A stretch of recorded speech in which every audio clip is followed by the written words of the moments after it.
Agenda 3. Hai, perkenalkan nama saya Lady Santria Huta Barat, NIP 19980128 122005. Jabatan Pengolah Data Pengukuran dan Pemetaan. Unit Kerja Kantor Pertanahan Kota Batam. Pada tugas kali ini, tentang learning journal, substansi materi yang akan dibahas adalah yang pertama, manajemen aparatur sipil negara, yang kedua, pelayanan publik, dan yang ketiga adalah whole of government atau disingkat dengan WOG. Pertama, manajemen aparatur sipil negara.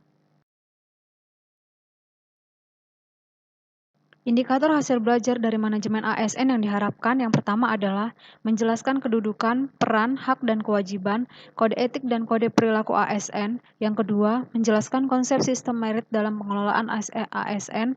Dan ketiga, menjelaskan mekanisme pengelolaan ASN. Kedudukan pegawai ASN yang pertama, pegawai negeri sipil. Yang kedua, ada pegawai pemerintah dengan perjanjian kerja atau disingkat dengan P3K. Kedudukan ASN. Pegawai ASN berkedudukan sebagai unsur aparatur negara yang menjalankan kebijakan yang ditetapkan oleh pimpinan instansi pemerintah serta harus bebas dari pengaruh dan intervensi semua golongan dan partai politik. Selanjutnya adalah peran. Peran ASN, perencana, pelaksana, dan pengawas penyelenggaraan tugas umum pemerintahan dan pembangunan nasional melalui pelaksanaan kebijakan dan pelayanan publik yang profesional, bebas dari intervensi politik, serta bersih dari praktik korupsi, kolusi, dan nepotisme. Kemudian, tugas dari ASN adalah yang pertama melaksanakan kebijakan yang dibuat oleh pejabat pembina kepegawaian sesuai dengan ketentuan peraturan perundang-undangan. Yang kedua, memberikan pelayanan publik yang profesional dan berkualitas. Yang ketiga, mempererat persatuan dan kesatuan negara Kesatuan Republik Indonesia.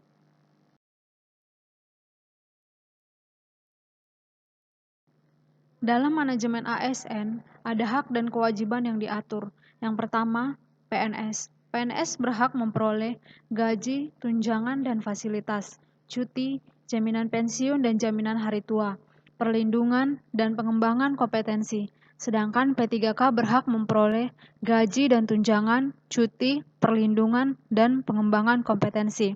Selanjutnya, untuk kewajiban, setia dan taat pada Pancasila, Undang-Undang Dasar 1945, NKRI, dan pemerintah yang sah, menjaga persatuan dan kesatuan bangsa, melaksanakan kebijakan yang dirumuskan pejabat pemerintah yang berwenang, menaati ketentuan peraturan perundang-undangan, melaksanakan tugas kedinasan dengan penuh pengabdian, kejujuran, kesadaran, dan tanggung jawab.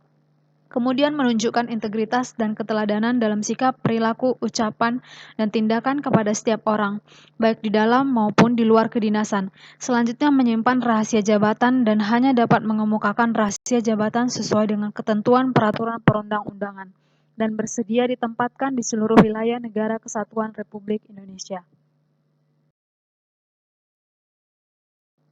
Selanjutnya adalah kode etik ASN. Kode etik dan kode perilaku bertujuan untuk menjaga martabat dan kehormatan ASN. Fungsi kode etik ASN sebagai pedoman, sebagai standar penilaian sifat, perilaku, dan tindakan birokrasi publik atau aparatur sipil negara dalam menjalankan tugas dan kewenangannya. Kemudian, merupakan sebuah etika birokrasi penting sebagai panduan norma bagi aparat birokrasi dalam menjalankan tugas pelayanan pada masyarakat dan menempatkan kepentingan publik di atas kepentingan pribadi, kelompok, dan organisasinya. Konsep selanjutnya dalam manajemen ASN adalah konsep sistem merit dalam pengelolaan ASN. Apa itu sistem merit dan apa urgensi penerapannya dalam manajemen ASN? Sistem merit dalam manajemen ASN. Bagi organisasi, mendukung keberadaan prinsip akuntabilitas yang saat ini menjadi tuntutan dalam sektor publik.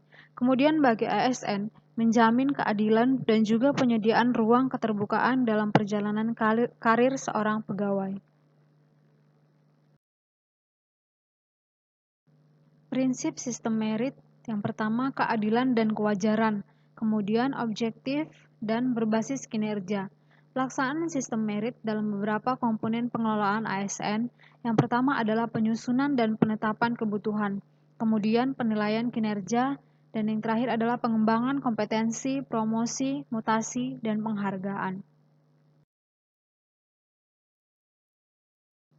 Kelembagaan dan jaminan sistem merit dalam pengelolaan ASN. Yang pertama ada pada Komisi Aparatur Sipil Negara atau KASN, kemudian Kemenpan dan RB. Selanjutnya, pembahasan terakhir dari manajemen ASN adalah mekanisme pengelolaan ASN. Berikut adalah manajemen PNS, yaitu penyusunan dan penetapan kebutuhan, kemudian pengadaan, pangkat dan jabatan, pengembangan karir, pola karir, promosi, mutasi, penilaian kerja, penggajian dan tunjangan, penghargaan, disiplin, pemberhentian, jaminan pensiun dan hari tua, perlindungan. Selanjutnya, pada manajemen P3K, penetapan kebutuhan, pengadaan, kemudian penilaian kerja, penggajian dan tunjangan, pengembangan kompetensi, penghargaan, disiplin, pemutusan hubungan perjanjian kerja, dan perlindungan.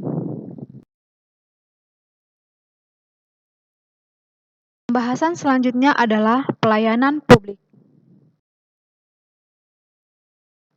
Pelayanan publik adalah kegiatan atau rangkaian kegiatan dalam rangka pemenuhan kebutuhan pelayanan sesuai dengan peraturan perundang-undangan bagi setiap warga negara dan penduduk atas barang, jasa, dan atau pelayanan administratif yang disediakan oleh penyelenggara pelayanan publik. Ini diatur dalam Undang-Undang Nomor 25 Tahun 2009 tentang Pelayanan Publik. Undang-Undang Nomor 25 Tahun 2009 tentang Pelayanan Publik sebagai dasar penyelenggaraan pelayanan publik.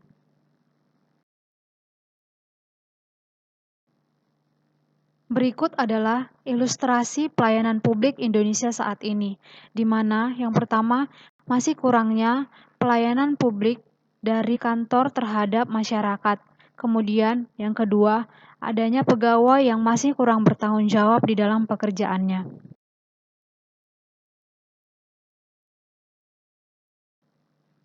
Berikut adalah ilustrasi pelayanan publik Indonesia yang diharapkan, yaitu pemberian pelayanan yang baik kepada masyarakat saat melakukan kegiatan pelayanan publik. Yang kedua, pegawai yang bekerja bertanggung jawab atas pekerjaannya. Jadi, dapat kita ketahui inti muatan dari Undang-Undang Nomor 25 Tahun 2009 tentang Pelayanan Publik mengatur hak, kewajiban, dan larangan, kemudian partisipasi dan pemberdayaan masyarakat, lalu kewajiban pokok penyelenggara atau pemerintah. Klasifikasi pelayanan publik. Yang pertama, pelayanan administratif, yaitu pelayanan yang menghasilkan berbagai bentuk dokumen resmi yang dibutuhkan oleh publik. Kemudian yang kedua, pelayanan barang, yaitu pelayanan yang menghasilkan berbagai bentuk atau jenis barang yang digunakan oleh publik. Yang ketiga, pelayanan jasa, yaitu pelayanan yang menghasilkan berbagai jasa yang dibutuhkan oleh publik. Dan yang keempat, pelayanan regulatif, yaitu pelayanan melalui penegakan hukum dan peraturan perundang-undangan maupun kebijakan publik yang mengatur sendi-sendi kehidupan masyarakat.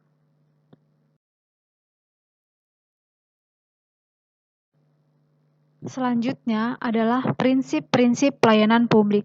Prinsip-prinsip pelayanan publik yang pertama adalah kesederhanaan, kemudian kejelasan, kepastian waktu, akurasi, keamanan, tanggung jawab, kelengkapan sarana dan prasarana, kemudahan akses, kedisiplinan, kesopanan, dan keramahan, kenyamanan. Di dalam pelayanan publik, ada kualitas pelayanan publik yang sangat perlu diperhatikan. Yang pertama adalah prosedur pelayanan. Prosedur pelayanan yang dibakukan bagi pemberi dan penerima pelayanan termasuk pengaduan. Kemudian waktu penyelesaian. Ketiga, biaya pelayanan. Keempat, produk pelayanan. Kelima, sarana dan prasarana. Keenam, kompetensi petugas, yaitu pemberi pelayanan harus ditetapkan dengan tepat berdasarkan pengetahuan, keahlian, keterampilan, sikap, dan perilaku yang dibutuhkan. Selanjutnya, sebagai aparatur sipil negara, karakteristik aparatur yang profesional dalam pelayanan publik yang pertama dapat kita ketahui adalah melaksanakan tugas dengan terampil, kreatif, dan inovatif. Kemudian, mempunyai komitmen yang kuat terhadap tugas dan program, lalu komitmen terhadap pelayanan publik, kemudian bekerja berdasarkan sifat dan etika profesional. Selanjutnya, memiliki daya tanggap atau responsif, dan akuntabilitas atau accountability, memiliki derajat otonomi yang penuh rasa tanggung jawab dalam membuat keputusan dan memaksimalkan efisiensi dan kreativitas. Selanjutnya, pembahasan yang terakhir adalah whole of government. Apa itu whole of government atau disingkat dengan WOG?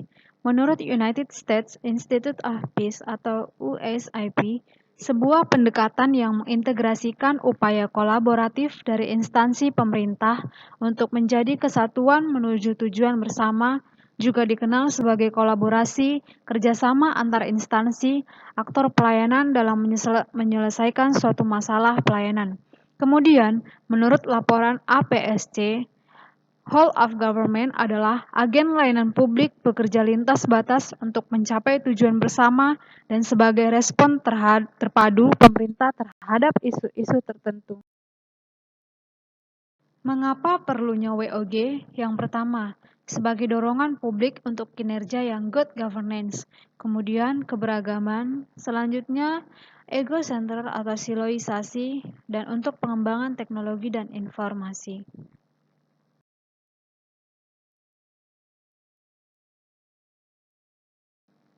Berikut adalah praktek WOG dalam pelayanan publik. Yang pertama dapat dilihat dari gambar adalah pelayanan yang bersifat administratif. Pelayanan yang bersifat administratif adalah pelayanan publik yang menghasilkan berbagai produk dokumen resmi yang dibutuhkan warga masyarakat. Selanjutnya adalah pelayanan jasa. Pelayanan jasa adalah pelayanan yang menghasilkan berbagai bentuk jasa yang dibutuhkan warga masyarakat seperti pendidikan, kesehatan, ketenaga kerjaan, perhubungan, dan lainnya. Kemudian adanya pelayanan barang. Pelayanan barang yang menghasilkan jenis barang yang dibutuhkan warga masyarakat, seperti misalnya jalan, perumahan, jaringan telepon, listrik, air bersih, dan seterusnya. Selanjutnya adalah pelayanan regulatif. Pelayanan regulatif yaitu pelayanan melalui penegakan hukuman dan peraturan perundang-undangan maupun kebijakan publik yang mengatur sendi-sendi kehidupan masyarakat.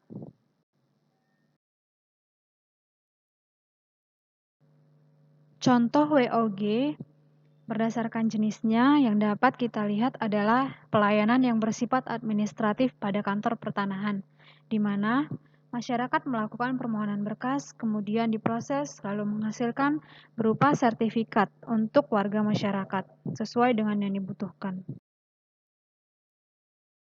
Dalam praktek WOG, ada beberapa tantangan yang dapat kita ketahui.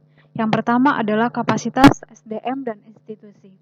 Kapasitas SDM dan institusi-institusi yang terlibat dalam WOG tidaklah sama. Perbedaan kapasitas ini bisa menjadi kendala serius ketika pendekatan WOG, misalnya mendorong terjadinya merger atau akuisisi kelembagaan di mana terjadi penggabungan SDM dengan kualifikasi yang berbeda. Kemudian tantangannya nilai dan budaya organisasi. Seperti halnya kapasitas SDM dan institusi, nilai dan budaya organisasi pun menjadi kendala manakala terjadi upaya kolaborasi sampai dengan penyatuan kelembagaan. Kemudian kepemimpinan. Kepemimpinan menjadi salah satu kunci penting dalam pelaksanaan WOG. Kepemimpinan yang dibutuhkan adalah kepemimpinan yang mampu mengakomodasi perubahan nilai dan budaya organisasi serta meramu SDM yang tersedia guna mencapai tujuan yang diharapkan. Sekian yang dapat saya sampaikan dari pembahasan agenda 3. Lebih dan kurangnya mohon maaf. Terima kasih.